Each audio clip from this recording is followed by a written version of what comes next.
पहिला चेंडू विनायक करतील ते किशोर यांना.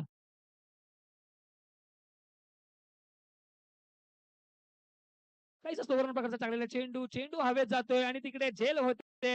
पहिला झटका लागतोय, तो झटका लागतोय अर्थात किशोर मोरे यांच्या माध्यमात. एक चांगला चेंडू लो व्होल्टेज प्रकारचा सुवर्ण चेंडू आपल्याला पाहायला भेटला विनायक यांच्या माध्यमातून. पहिल्या विकेटची सांगता होते, तिकडे एक चांगला झेल पकडला जातो प्रणय यांच्या माध्यमातून. दिल्ली कॅपिटलचे कर्णधार पाहिजे दुसरा चेंडू विनायक करतील ते रुपेश यांना. पुन्हा एकदा लोकुल टॉस प्रकारचा चेंडू, काहीसा कळला नाही चेंडू रुपेश यांना. एक निर्धाव चेंडूची सांगता पर्यंत पाहिजे तिसरा चेंडू पुन्हा एकदा विनायक करतील ते रुपेश यांना.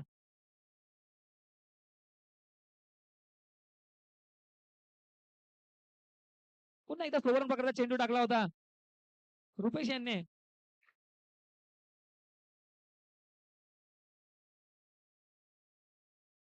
एक चांगली स्टंपिंग आपल्याला पाहायला भेटते प्रणय यांच्या माध्यमातून. पंचांचा निर्णय आम्हाला कळवायचा आहे, तो फलंदाज आउट आहे की नाही.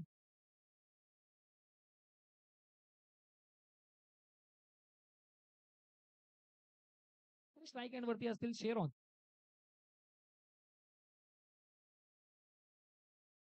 पुन्हा एकदा स्लोवर प्रकारचा चेंडू पाहिजे तिकडे झेल होते का, आणि झेल सुटते.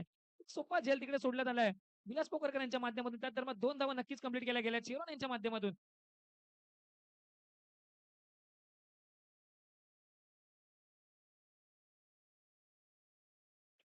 That's slower one once again. Ganesh is bowling slower deliveries. He runs like a medium pace bowler, but he balls the slower ones. शेवटचा चेंडू आणि धावसंख्या झाली 23.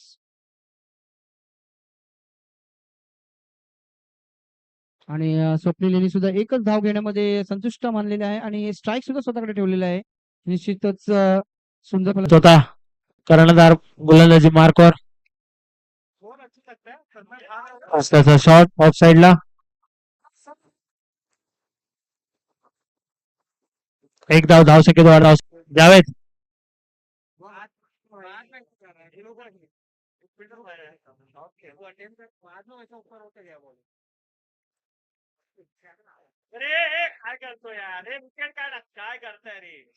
आणि फलंदाज बाद सौरभ तावडे.